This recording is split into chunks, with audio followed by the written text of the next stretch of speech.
When the president loses confidence in the head of the agency assigned to protect him and his family, it is time for her to go. For Julia Pierson, that time came today.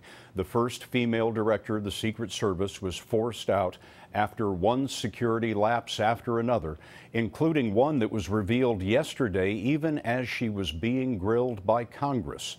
We'll begin tonight with senior White House correspondent Bill Plante. Support for Julia Pierson's leadership of the Secret Service was already waning after her appearance before a House committee yesterday. It evaporated with the revelation that agents were unaware that during a visit last month to the CDC in Atlanta, a security contractor who had been previously arrested was allowed on an elevator with the president. It wasn't until he took photos of the president that he was questioned and then fired, and agents discovered that he was carrying a gun. In a meeting this afternoon with Homeland Security Secretary Jay Johnson, Pierson resigned. White House Press Secretary Josh Earnest. We've seen recent and accumulating reports raising questions about the performance of the agency, and the president concluded that new leadership of that agency was required. President Obama was not told about the incident at the CDC until just before the news became public yesterday, despite the fact that Pierson met with him last week.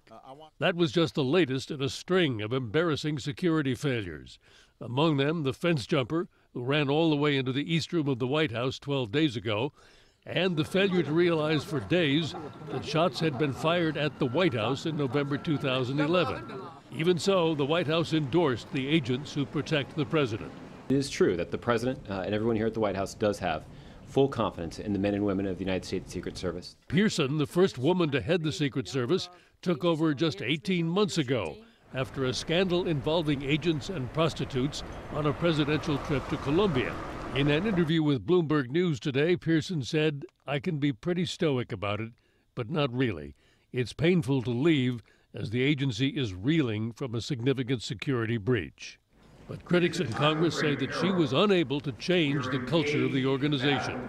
Democrat Elijah Cummings. I believe that there are other people that probably need to go too. I beg those people in the Secret Service who do not want to be about the business of restoring their impeccable reputation as it was before to leave.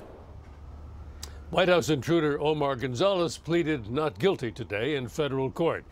And Scott, even though Pierson has resigned, the Department of Homeland Security has still ordered an independent review of the Secret Service, something members of Congress demanded.